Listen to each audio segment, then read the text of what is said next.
છેલ્લે હિરણ્યકંશના દરબારમાં એક લોઢાનો થાંભલો હતો। મિત્રો એક શેર યાદ આવે છે कि भगवान तो हर जगह मौजूद है पण दिल में श्रद्धा होनी चाहिए। खंभे तो कई है, लोखंडना तांबला तो भला माणस घणा होय पण सामने प्रहलाद होना चाहिए। हैं प्रहलाद होय लोहना तांबलाने बथ भरे ने तो ई फाटे ने एमांथी नरसिंह अवतार थाय।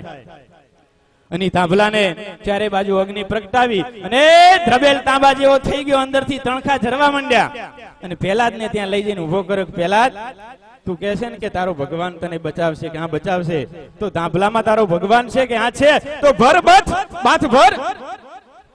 અને મિત્રો એકવાર સાચું કહું, ભક્તિ ડગી ગઈ હતી, ભક્તિ ડગી ગઈ પણ શ્રદ્ધા જીતી ગઈ। કેમ? પ્રહલાદે લોહના તાંબલા ઉપર કીડીઓની સિંદૂરી કીડીઓની હેર જોઈને અને પછી એને નક્કી થયું મારો જે કાળિયો ઠાકર છે, કૃષ્ણ પરમાત્મા છે, કૃષ્ણ ચંદ્રમણિ છે, એ જો કીડીઓને કઈ નથી થવા દેતો તો હું તો એનો સાચો ભક્ત છું। અને અમારે અવતાર ચરિતમાં મહાત્મા નરહરદાન લખતા હોય કે વૈશાખ શુક્લ 14 વિશાલ રવિ હોત અસ્તગત સંધિકાલ, પ્રહલાદ કરી કરુણા પુકાર, થહરાઈ તંબ તબ પડી દરાર।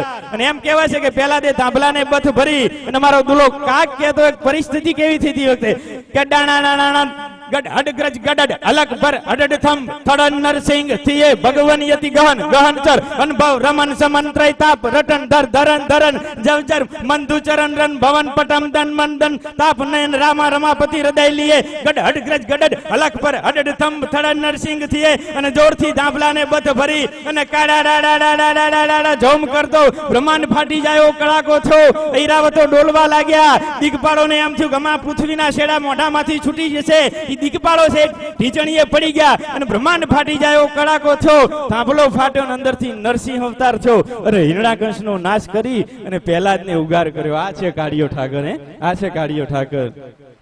મિત્રો આવું તો ઘણું છે પણ મારે સમરસિંહ બાપુને રજૂ કરવા છે, કારણ કે હવે સાહિત્યનો સમય પણ નથી, 2 વાગી ગયા છે। પણ છેલ્લે કચ્છ